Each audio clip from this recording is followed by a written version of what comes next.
Au cours du mois d'août 1887, près de Banjos, en Espagne, deux enfants inconnus sortent d'une grotte. Ils ont la peau verte et les yeux bridés, ils portent des vêtements faits d'une matière insolite et ils ne parlent pas espagnol. Devant ce fait extraordinaire, les habitants pensent qu'une teinte recouvre la peau des enfants. Il s'avère cependant que ce n'est pas du maquillage, mais bien la pigmentation de leur peau.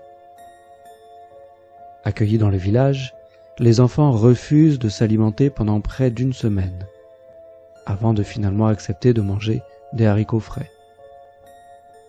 Malheureusement, le garçon, trop affaibli, meurt peu de temps après. La petite fille, quant à elle, survit. Peu à peu, sa pigmentation verte disparaît. Elle apprend l'espagnol et peut alors enfin raconter son histoire. Elle dit venir d'un pays sans soleil, où règne un crépuscule permanent. Ce pays est séparé d'une région lumineuse par une large rivière. Un jour, un mystérieux tourbillon les a emportés, elle et son frère, et déposés dans la grotte. La jeune fille ne peut malheureusement donner plus de détails et meurt en 1892.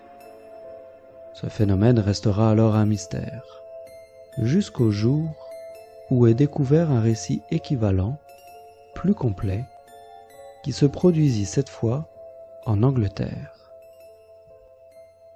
C'est à Woolpit, au XIe siècle, que sont découverts à la sortie d'une grotte un garçon et une fille ayant la peau et les cheveux verts. Eux aussi refusèrent toute nourriture et perdirent peu à peu leur étrange pigmentation.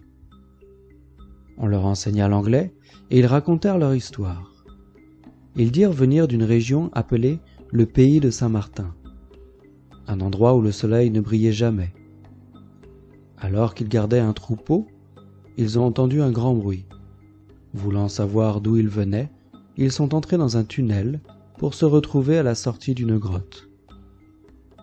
Comme dans l'autre récit, le garçon finit par mourir et la fille survécut.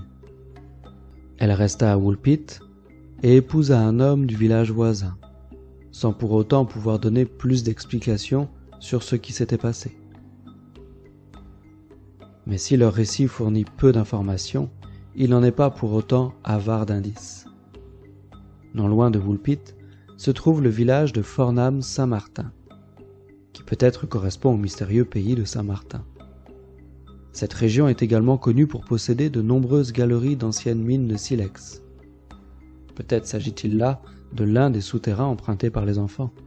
La pigmentation verte de leur peau pourrait s'expliquer en raison d'une anémie qui peut, dans certains cas, rendre la peau verte. Ce symptôme s'aggrave en cas de malnutrition assez courante à l'époque.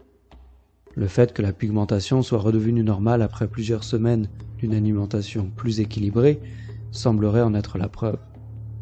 Les enfants auraient aussi pu être empoisonnés à l'arsenic, qui donne une teinte verdâtre à la peau. Ceux-ci auraient alors été abandonnés par la suite. Ces explications semblent donc satisfaisantes. Pourtant, qu'en est-il de la langue? Si les enfants venaient d'un village proche, même avec un accent différent, ils auraient dû pouvoir se faire comprendre. Les dialectes locaux ne sont pas assez éloignés pour ne pas être compris entre villages.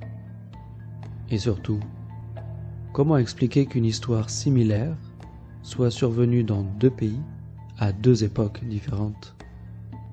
De plus, en Espagne, aucun village voisin ne correspondait à la description faite par les enfants.